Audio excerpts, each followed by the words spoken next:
currículum de vida.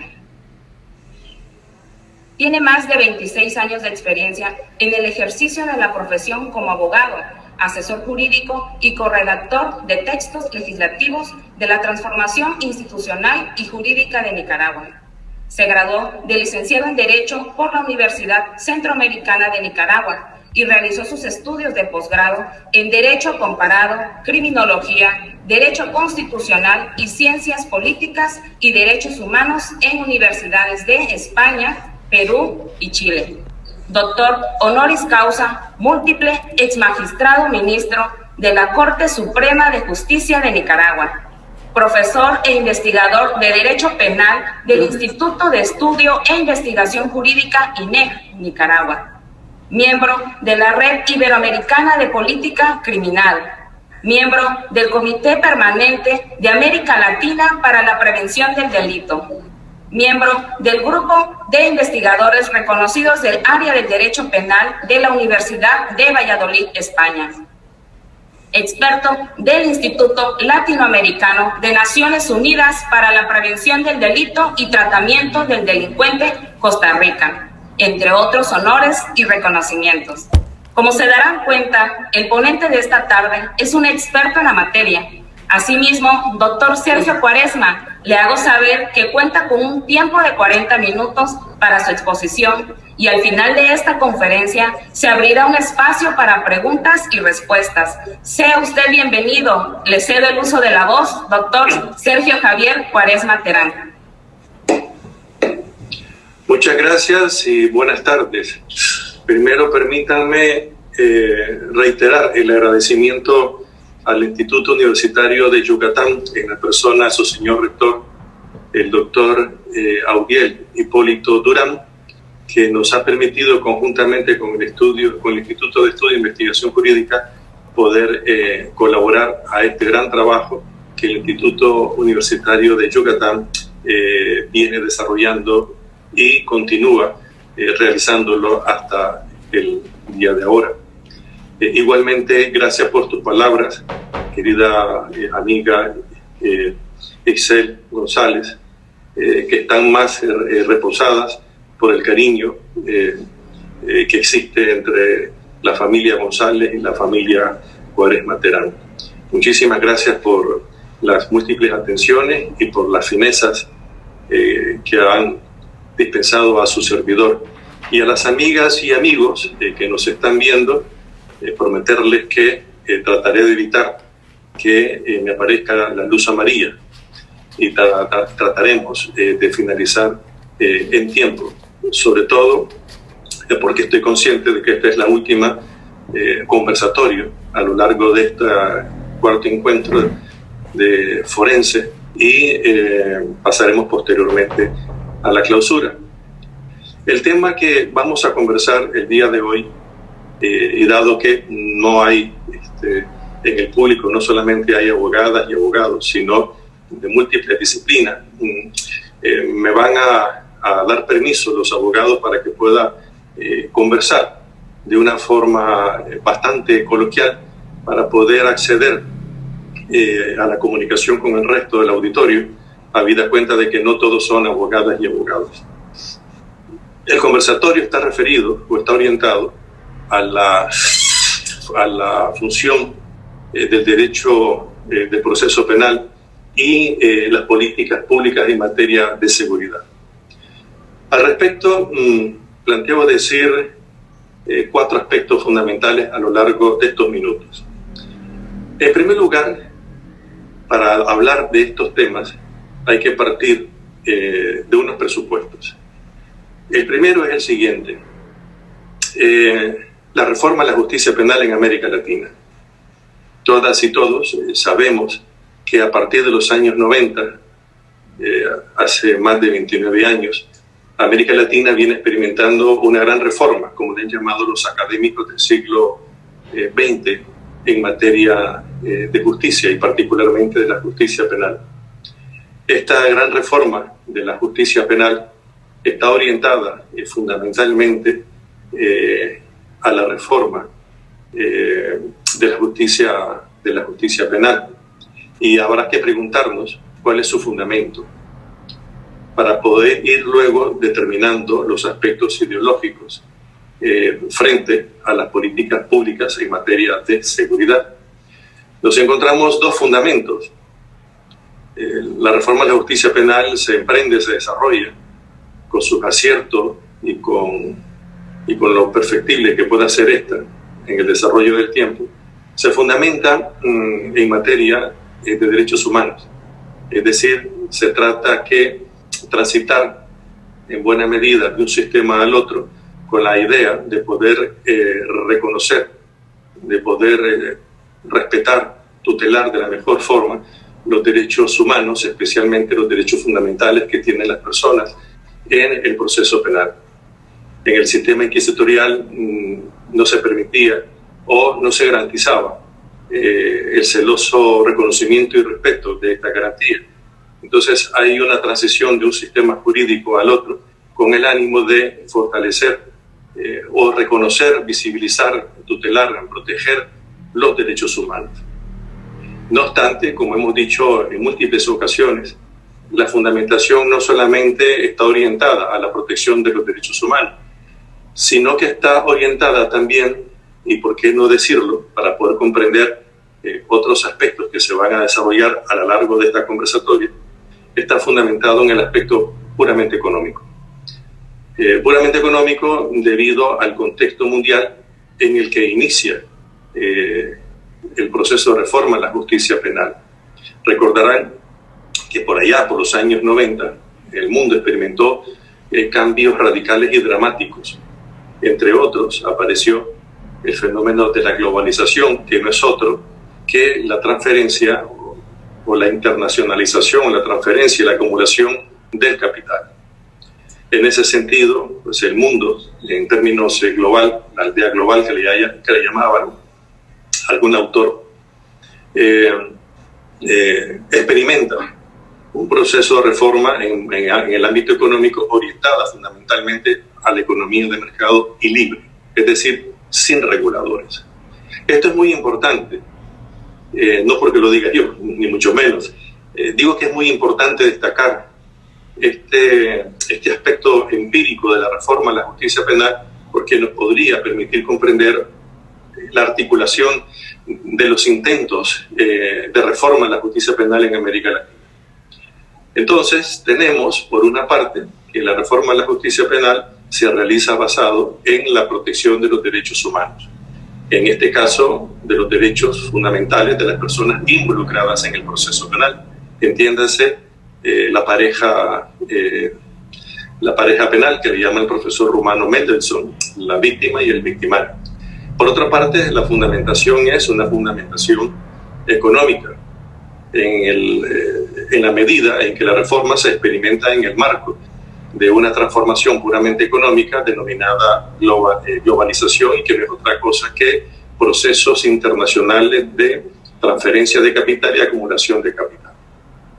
Y requiere ese capital, por supuesto, una serie de mecanismos o candados de seguridad para proteger este fenómeno. En segundo lugar, ¿qué se reformó? En segundo lugar, nos encontramos que el sistema de justicia penal como sistema se constituye por varios subsistemas. Se reformó fundamentalmente el sistema procesal, o dicho de otra manera, el tránsito de un modelo de justicia penal hacia otro estaba orientado fundamentalmente a la transformación o a la reforma de la legislación procesal de toda América Latina. Y en esto México no se escapa a este proceso de reforma, que la inició cuando se reformó la Constitución mexicana, si mal no recuerdo, allá por el 2008. Se reformó fundamentalmente entonces la legislación procesal. Y quedan dos aspectos muy interesantes vigentes.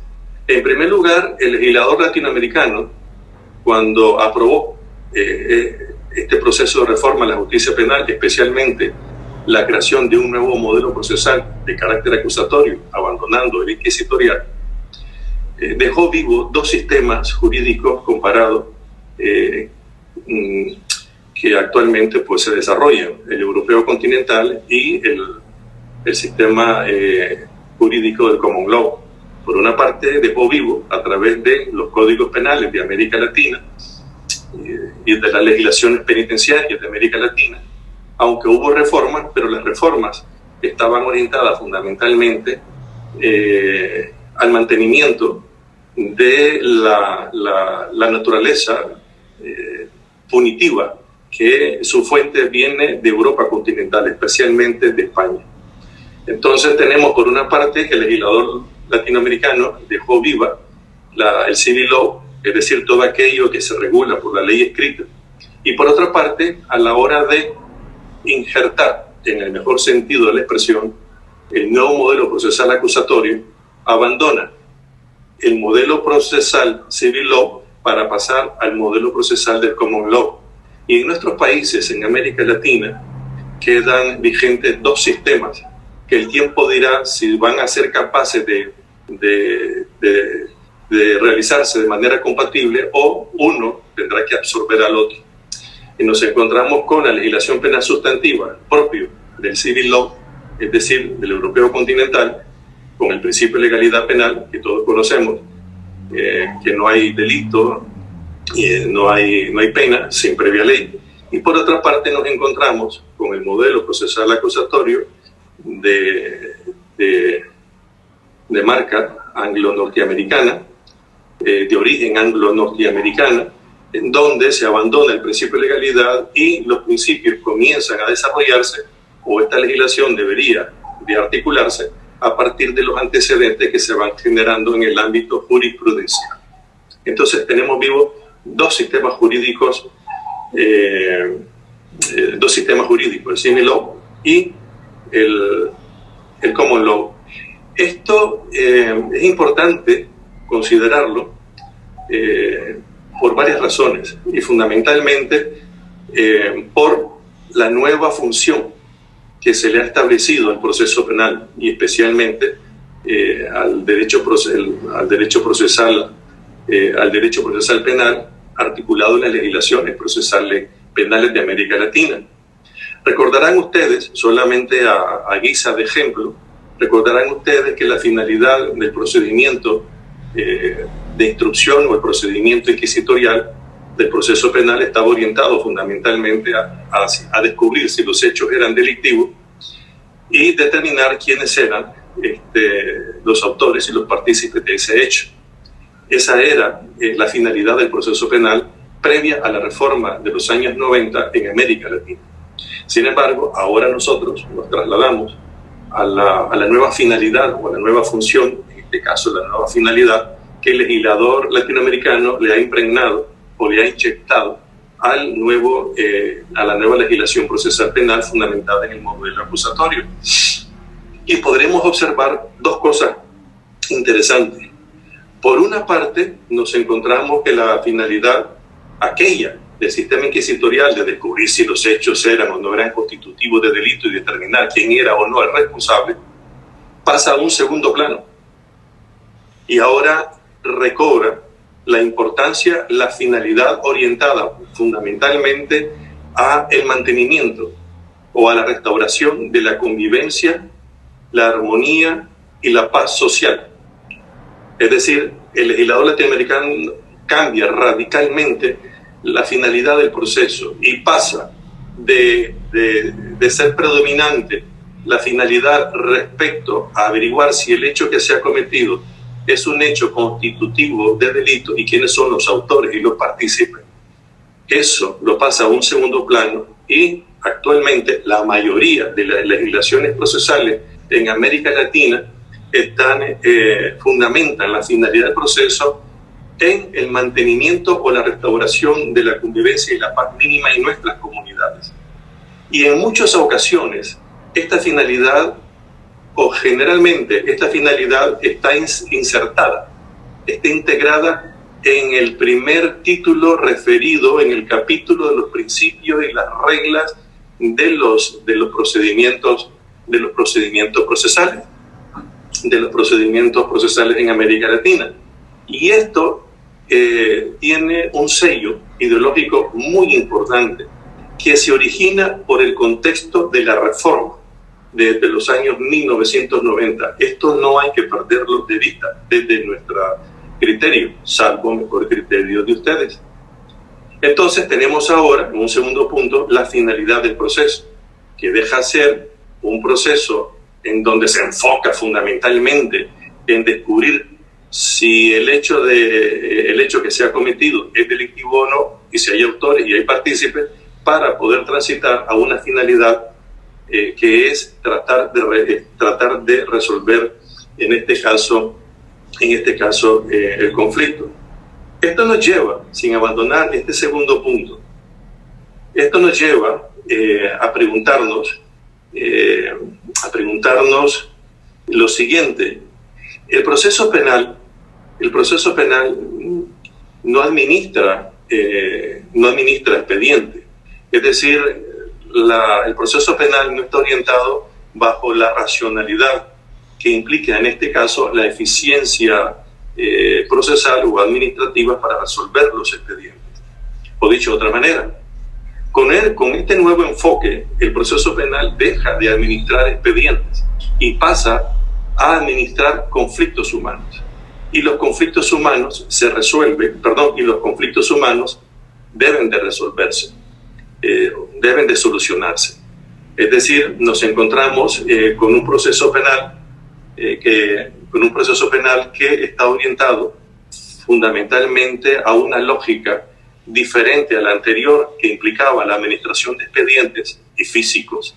Es decir, se cosificaba a la persona, se cosificaba el conflicto, y pasamos ahora a comprender o a entender un proceso penal que administra conflictos humanos, conflictos sociales, y en el marco de esos conflictos sociales y humanos, el proceso penal debe estar orientado a resolver la naturaleza de esos conflictos, es decir, desde el punto de vista humano y no desde el punto de vista de la eficiencia administrativa procesal.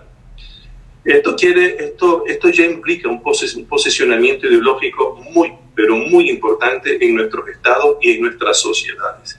Y eso implica, querramos o no solamente descubrir un nuevo proceso penal en América Latina de corte acusatorio, sino que implica, por la naturaleza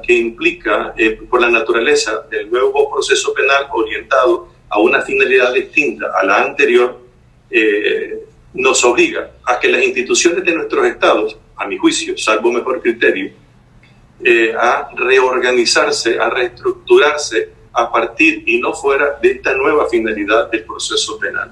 Es decir, las instituciones que participan en este ámbito de la solución de un conflicto, llámese policía, llámese Ministerio Público, llámese tribunales, llámese Defensoría Pública, están orientados internamente a reestructurar, a reorganizar su visión institucional para responder a una finalidad que es fundamental: la resolución o restauración de los conflictos sociales y la paz mínima de las comunidades.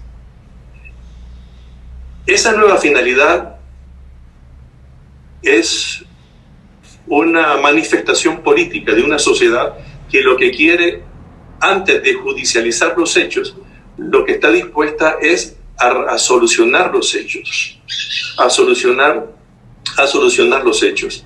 Y eso, vuelvo y repito, entonces, que la naturaleza de las instituciones deben de internamente reorientarse. Ya no se trata solamente de investigar, ya no solamente se trata de identificar si los hechos que han descubierto constituyen o no un hecho, sino que además y fundamentalmente el actor que investiga, llámese policía, llámese fiscal, que por cierto, la legislación procesal le ha dejado en sus manos algo que a mi juicio la institución todavía no lo ha logrado digerir ni comprender, en la magnitud histórica de la transformación de la justicia penal en América Latina. ¿Qué quiero decir con esto? Como consecuencia de lo que estamos conversando, al Ministerio Público le dejaron en sus manos la potestad de definir si ese hecho es o no es constitutivo de un delito. Es decir, lo que le correspondía anteriormente al juez inquisitorial le corresponde, en la primera fase del proceso, en la fase preliminar, le corresponde fundamentalmente al fiscal determinar si lo que está investigando es o no un hecho delictivo. Por eso, las legislaciones procesales en América Latina, la mayoría, tampoco es necesario que lo diga expresamente, le dicen que el objeto de la investigación está orientado a resolver el conflicto. Eso es todo. Y si no lo pueden resolver, pues entonces lo investigará y posteriormente lo judicializará. A tal punto que hay códigos procesales penales sumamente agresivos y ambiciosos, y le dicen al tribunal, y le dicen a los jueces, y le dicen a la policía: procuren resolver el conflicto en la medida de sus posibilidades y utilicen la pena. Ya ni siquiera se habla de la prisión preventiva, que también en los códigos procesales hacen referencia a que la prisión preventiva debe ser la última ratio, sino que hay algunos códigos procesales penales que están orientados fundamentalmente a decirles al juez que trate de resolver el conflicto y que deje la judicialización y en consecuencia la imposición de una pena como una medida extrema. Esto ya es un cambio radical de cómo la sociedad está abordando el problema social de los conflictos generados de la criminalidad. Y esto tiene su explicación en la segunda fundamentación. La fundamentación del proceso de la reforma a la justicia penal en América Latina, les decía, que es de carácter no solamente de derechos humanos, sino de carácter económico. ¿Qué quiero decir con esto? Cuando se reforma la justicia penal en América Latina, a nivel global se está fortaleciendo el rostro del mercado libre. El mercado libre se caracteriza, entre otras consideraciones, porque no tiene agentes reguladores. Y en ese contexto, esa naturaleza de carácter económica impregna, querramos o no, el modelo procesal. Y entonces aparecen instituciones o procedimientos o métodos que permiten resolver al margen de la judicialización el conflicto. Y comienzan a aparecer todas aquellas instituciones que están gobernadas por la autonomía de la voluntad, mediación, conciliación, acuerdos, entre otros. Es decir, el legislador dice: señores particulares, les dejo el conflicto en sus manos para que lo resuelvan. En algunos códigos dan algunos presupuestos y dicen: en estos casos se podrá llegar a un acuerdo. Pero lo que el sentido literal posible de la reforma a la justicia penal indica, entre otras cosas, es que las sociedades puedan resolver sus conflictos sobre la base de la autonomía de la voluntad, ya sea entre el fiscal y la defensa pública o privada, ya sea entre los particulares propiamente dicho, y dejar al juez en un segundo plano, porque el juez es un regulador, y no olvidemos que en el mercado libre no hay reguladores. Con mucha más razón, dicen los economicistas, en el proceso penal no deben de existir, ¿qué cosa? Reguladores. Por eso, apartan un poco al juez, lo ponen en un papel totalmente secundario y dejan el carácter dispositivo a las partes para que puedan administrar y resolver, en este caso, sus conflictos a través de las instituciones, entre otras que les he mencionado. Ahora bien, en un tercer plano, en un tercer punto, cuando nosotros hablamos de políticas, de seguridad, estamos haciendo referencia de las políticas gubernamentales en términos generales. Es decir, los estados como expresión de organización política de una comunidad, y eso también tiene que ver con el nivel de articulación, estructura y organización y planificación de nuestros estados, si realmente son estados funcionales o simplemente son estados formales o estados legales. Eso también tiene que ver mucho en la definición de las políticas en materia de seguridad frente a la criminalidad. Un paréntesis, si a ustedes le preguntan, a mí me preguntan, ¿cómo vamos a abordar el problema de la criminalidad? Yo primero tengo que preguntarme cuál es el nivel de funcionalidad de mi estado. Sobre todo estados en América Latina, que la mayoría no han reconocido de manera eficaz y material los derechos sociales de las personas. Mientras en los países nórdicos de Europa continental los derechos sociales son reconocidos de manera efectiva, en América Latina todavía los derechos sociales se tratan de recobrar, rescatar o reclamar desde las trincheras, literalmente tirándonos piedras o tirándonos balazos. Entonces hay que preguntarse, antes de ver de qué manera es que vas a prevenir la criminalidad, tienes que preguntarte sobre cuál es la condición de tu Estado, cuál es el modelo de tu Estado, cuál es la funcionalidad que ese Estado tiene para poder abordar el fenómeno de la criminalidad. Por eso en este tercer punto, en materia de políticas públicas gubernamental, tenemos entre otras las que ustedes conocen perfectamente: políticas de salud, políticas de vivienda, políticas medioambientales, tienes políticas urbanísticas, por ejemplo, y hay una que es y que no siempre está presente, que es la política criminal. Política criminal.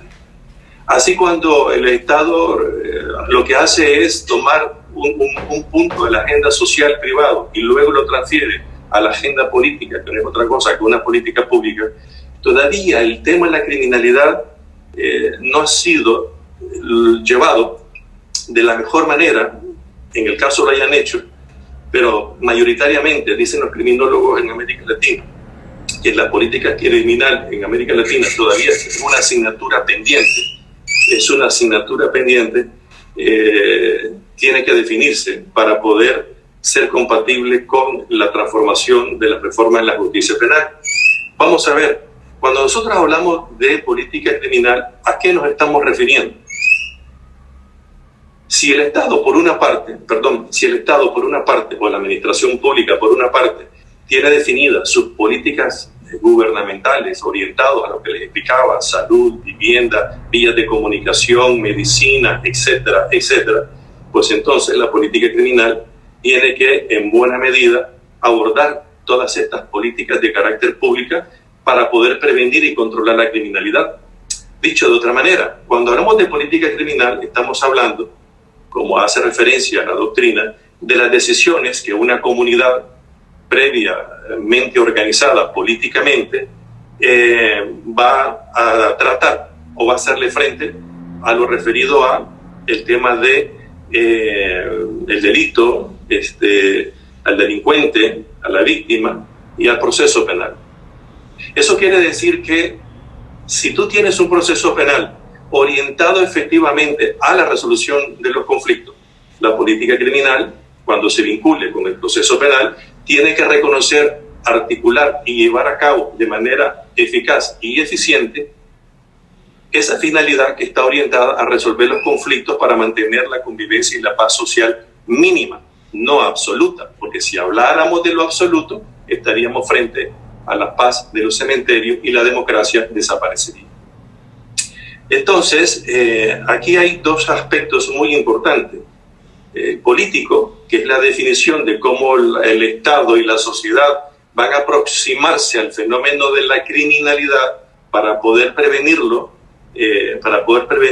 en niveles tolerantes frente a la sociedad, porque como fenómeno social muy difícilmente va a desaparecer, y por otra parte, como disciplina, en la medida en que la política criminal, con su propio método, como estructura y organiza precisamente el contenido desde el ámbito político para proyectarse en el ámbito de carácter social. Para que las cifras delictivas sean, como les he expresado, estén en niveles totalmente tolerantes. Entonces, hasta el momento tenemos, por una parte, la fundamentación de la reforma de la justicia penal. En segundo lugar, tenemos la nueva finalidad del proceso penal, que está orientada a resolver los conflictos y abandonar la burocratización del conflicto. Y en tercer lugar, el tema de las políticas de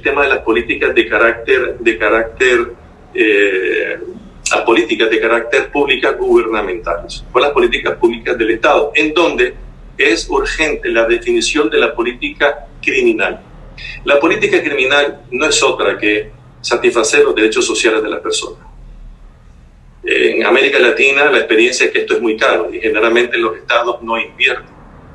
Y lamentablemente, pues en muchos de los casos, los ingresos por parte del Estado derivados de la sociedad, pues no configuran los problemas más álgidos que tiene la comunidad. Entonces la sociedad no tiene acceso a buenas vías de comunicación, la sociedad no tiene acceso a una buena salud, hay sociedades que no saben cuál es su canasta de salud, y muchas otras cosas más que se presentan. Y esto es sumamente importante. Digo esto porque el derecho procesal no resuelve los problemas sociales.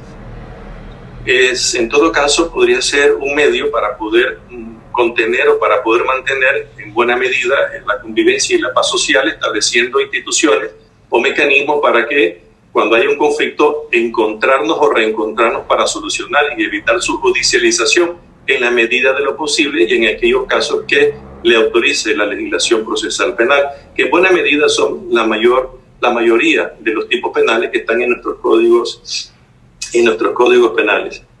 Ahora, cuando hablamos de política, cuarto, para finalizar, cuando hablamos de políticas públicas, de seguridad pública, nos estamos haciendo referencia a lo que todas y todos conocemos como la seguridad del ciudadano. A mí me gusta más hablar de la seguridad del habitante, porque en nuestros territorios no solamente hay nacionales, sino que hay residentes y hay turistas, o hay personas que no siendo nacionales están en nuestro territorio.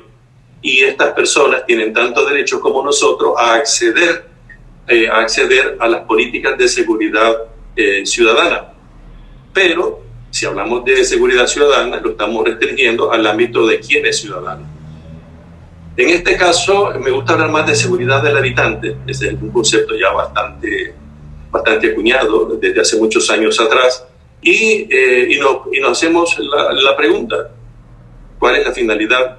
¿Qué cosa es la seguridad del habitante? O la seguridad ciudadana, como ustedes quieran llamarle.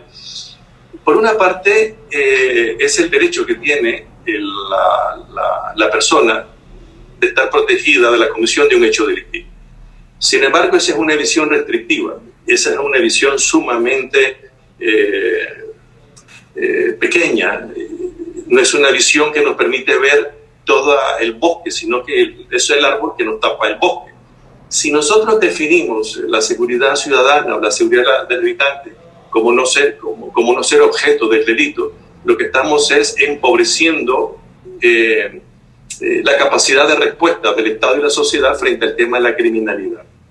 ¿Qué quiero decir con esto? Quiero decir que la seguridad del habitante es fundamentalmente el derecho que tiene la persona, el habitante, a tener en su territorio un Estado de derecho constitucional y además también de participar de los beneficios del desarrollo en materia de salud, educación, medio ambiente, viviendas, recreaciones y todos los ámbitos de bienestar social. Estamos hablando fundamentalmente de la equidad.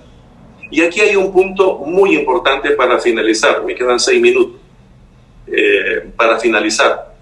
Si vamos a prevenir en serio, si vamos a prevenir con responsabilidad a la criminalidad, tendremos que reconocer fundamentalmente, debemos de reconocer fundamentalmente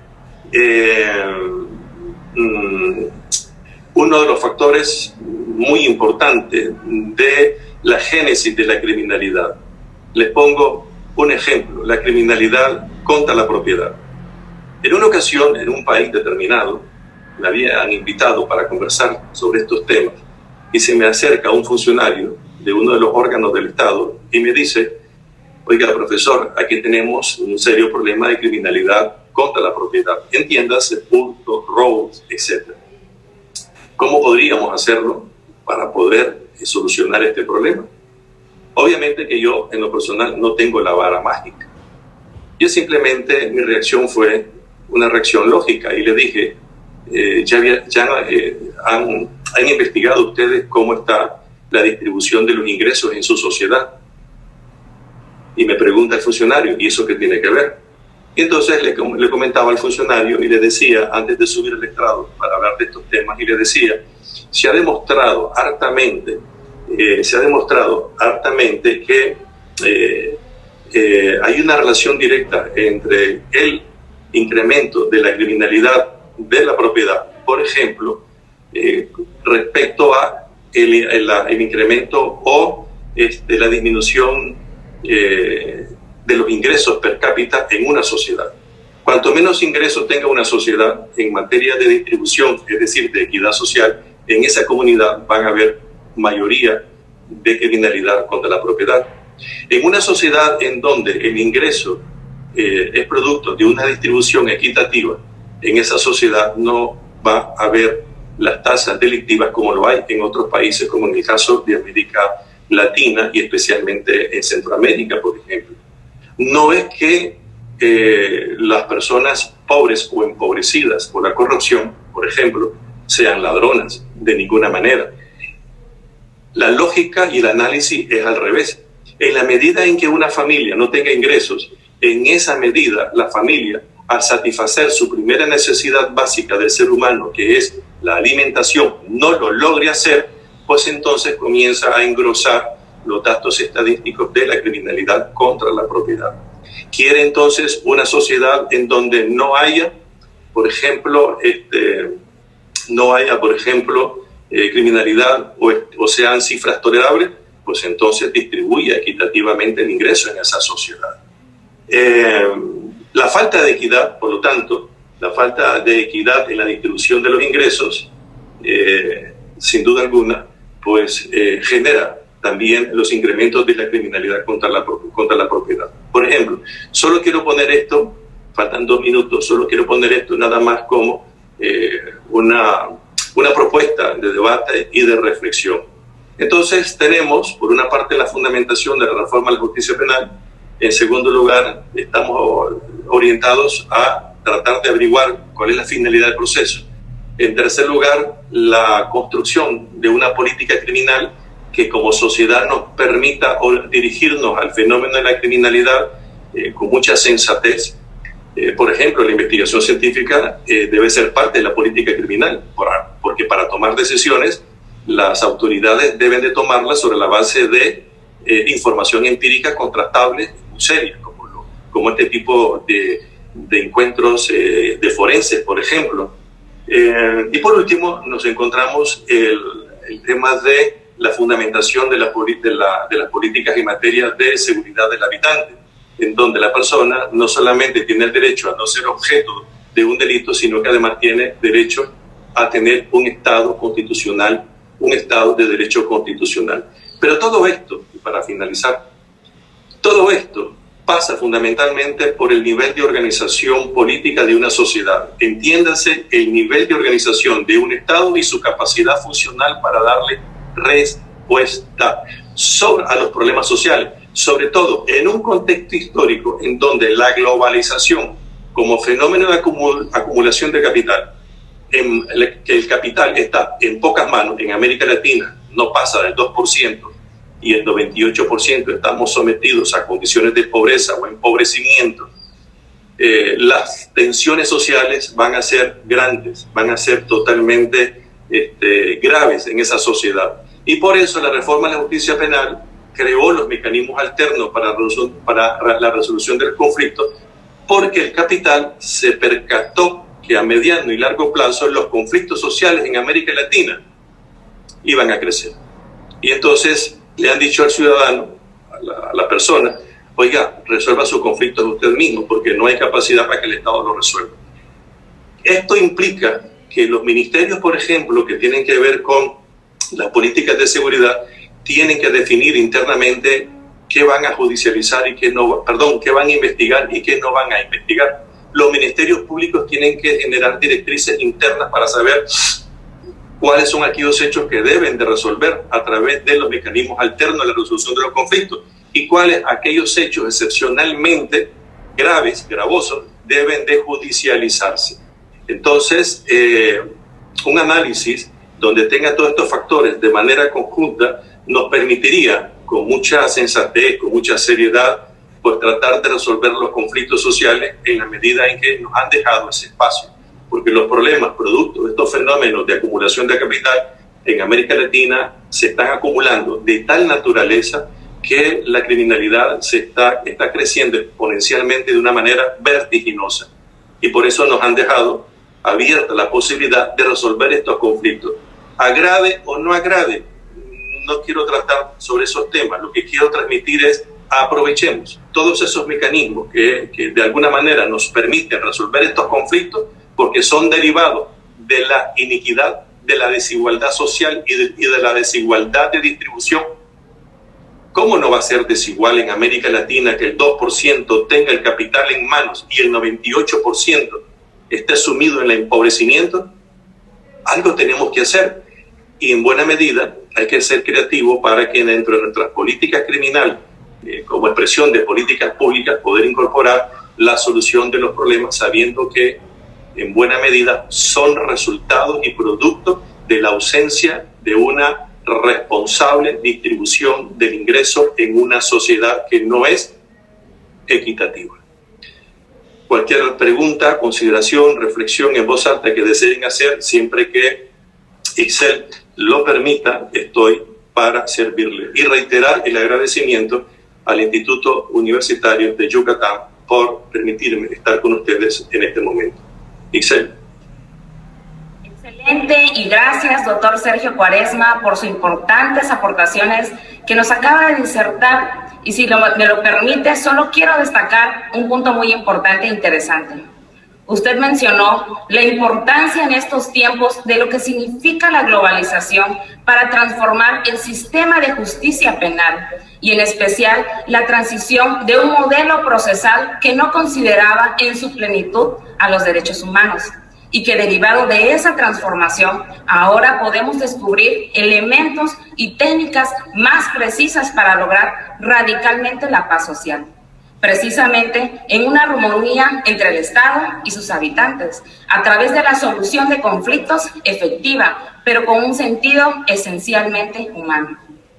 Ahora bien, en función de que el tema ha sido analizado de manera profunda por el ponente, nuestro tiempo se ha agotado, doctor. Pero les sugiero a quienes les interese hacer alguna pregunta que las hagan llegar a correo institucional para que se las haga llegar posteriormente al ponente y pueda dar respuesta a cada una de ellas. Por lo que me permito agradecer al doctor Sergio Javier Cuaresma Terán por su destacada participación en el 4º Encuentro Internacional Forense Paradigmas de las Ciencias de la Conducta Humana. Y por parte del Instituto Universitario de Yucatán, se le extiende el presente reconocimiento por la ponencia con el tema La función del proceso penal y las políticas públicas en materia de seguridad, impartido el día 3 de octubre del presente año. Lo firman la maestra Rosy Egla Guzmán Santiago, coordinadora de Criminología, Criminalística e Investigación Criminal del Instituto Universitario de Yucatán,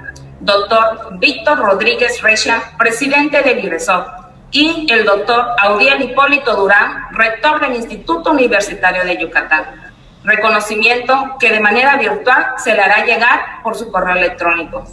Agradezco la atención que le han prestado a todos los trabajos académicos desarrollados en este 4º Encuentro Internacional Forense Paradigmas de las Ciencias de la Conducta Humana, y los invito a que sigamos en esta misma transmisión. Buenas tardes y muchas gracias, doctor, y a todos los que nos acompañaron. Muchas gracias.